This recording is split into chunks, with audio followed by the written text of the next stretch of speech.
All right, you know the words. Sing along with me. It's story time with Danni and Tup.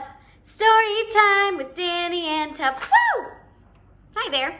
My name is Danni, and I'm a teacher at Quantum Leap Academy in Chicago, Illinois. And this little baby is Tupperware the dog. So today we are going to be reading a story. I just got it in the mail. I'm really excited. This is called The Butter Battle Book by Dr. Seuss. I love this story, and so does my friend JB, so this story is for you. All right, are we ready?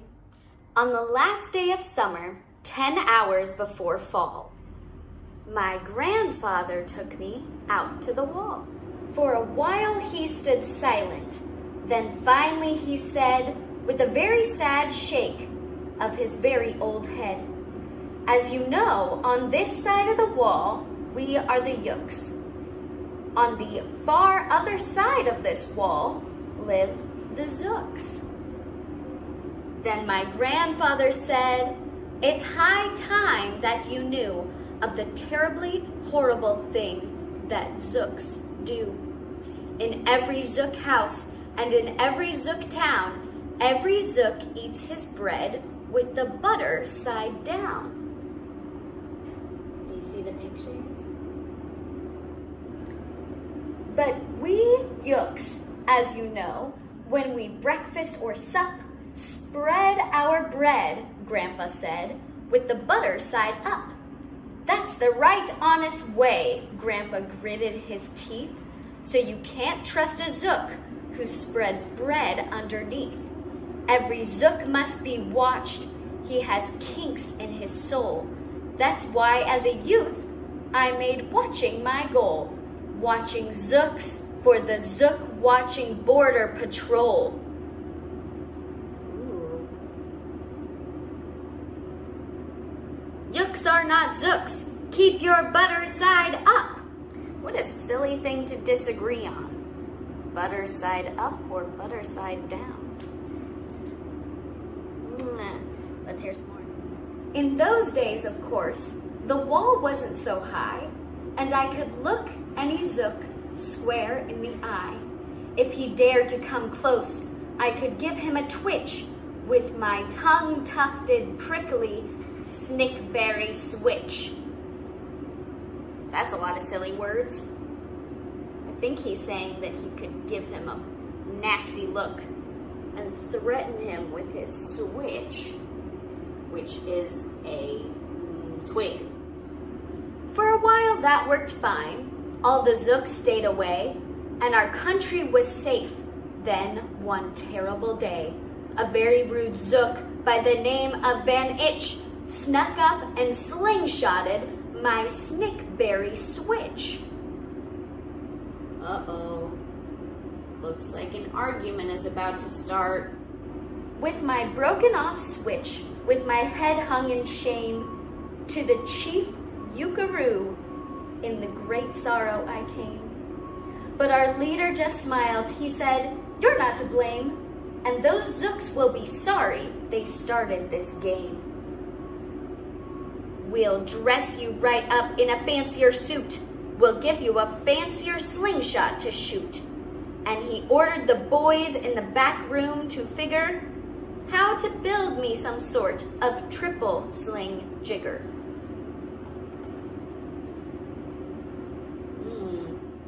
With my triple sling jigger, I sure felt much bigger. I marched to the wall with great vim and great vigor.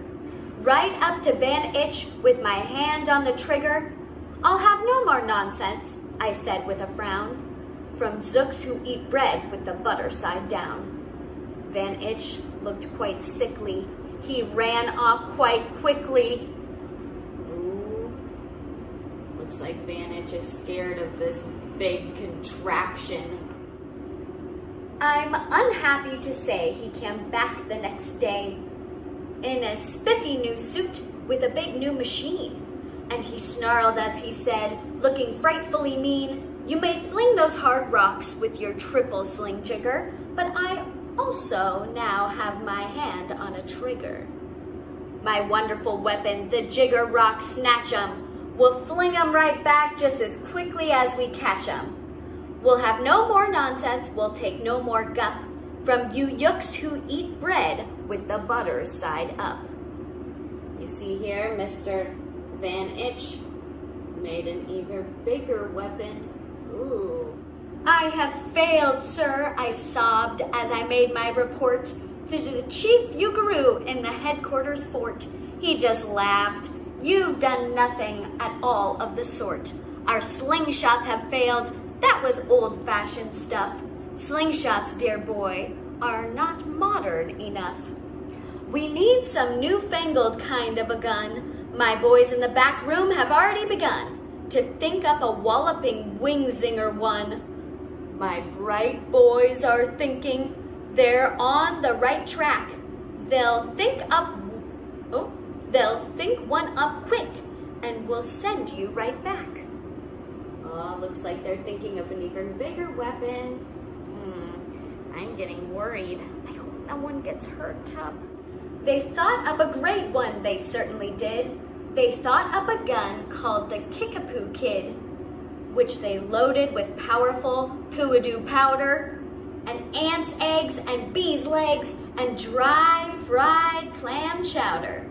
And they carefully trained a real smart dog named Daniel to serve as our country's first gun-totting spaniel.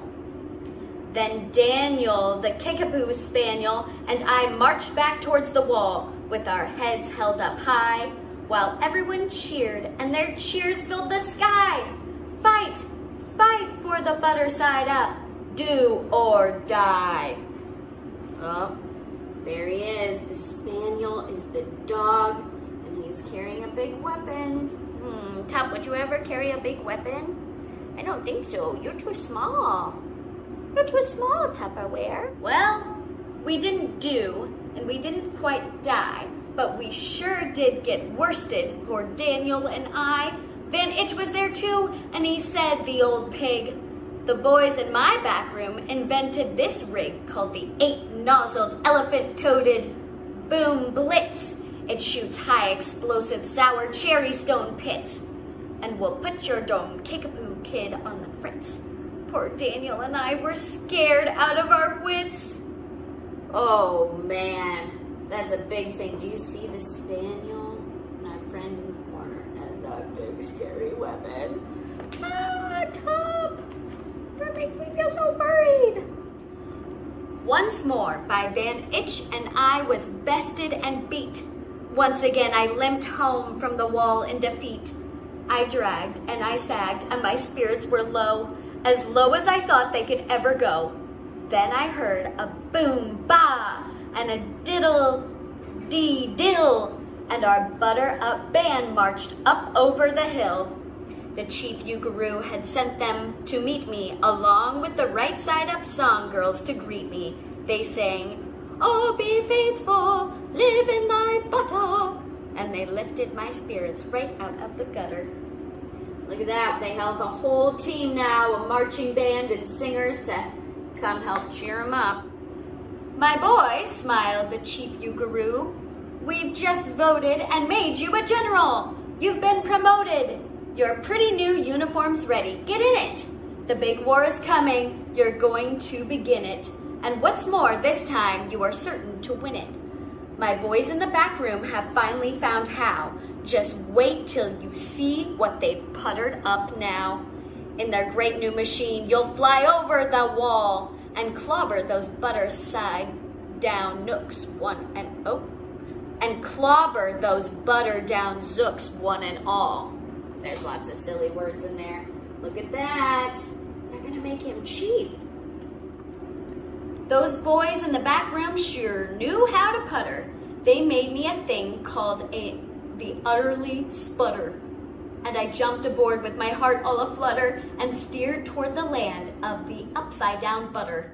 This machine was so modern, so frightfully new, no one knew quite exactly just what it would do. but it had several faucets that sprinkled blue goo, which somehow would sprinkle the zooks as I flew, and gum up that upside-down butter they chew. Whoa, they made some kind of crazy contraption. I was racing pell-mell when I heard a voice yell, "If you sprinkle us zooks, you'll get sprinkled as well." Van Itch had a sputter exactly like mine, and he yelled, "My blue gooer is working just fine. And I'm here to say that if yooks can goo zooks, you'd better forget it, 'cause zooks can goo yooks." Oh, looks like they both have the same idea. Uh-oh. I flew right back home, and as you may have guessed, I was downright despondent, disturbed, and depressed. And I saw just as soon as I stepped back on land, so were all of the girls of the Buttered Up Band. The chief drum majorette, Ms. Yuki and Sue, said, "That was a pretty sour flight that you flew, and the chief Yukaroo has been looking for you." I raced to his office. The place was a sight. "Have no fears," said the chief. "Everything is all right. My bright backroom boys have been brighter than bright. They've thought up a gadget that's newer than new. It is filled with mysterious moo-lacka-moo and can blow all those zooks clear to Salamagoo. They've invented the Bitsy Big Boy Boomeroo. You just run to the wall like a nice little man, drop this bomb on the zooks as fast as you can. I have ordered all yooks to stay safe underground while the Bitsy Big Boy Boomeroo is around." Whoa. As I raced for that wall with the bomb in my hand, I noticed that every last yook in our land was obeying our chief Yukaroo grim command. They were all bravely marching with banners aflutter down a hole for their country and right side up butter. There's all the people in the town going down underground. Oh, I just rhymed. That's when Grandfather found me. He grabbed me, he said, "You should be down that hole, and you're up here instead. But perhaps this is all for the better somehow. You will see me make history right here and right now." Everyone in the town is gone, and they're out at the wall.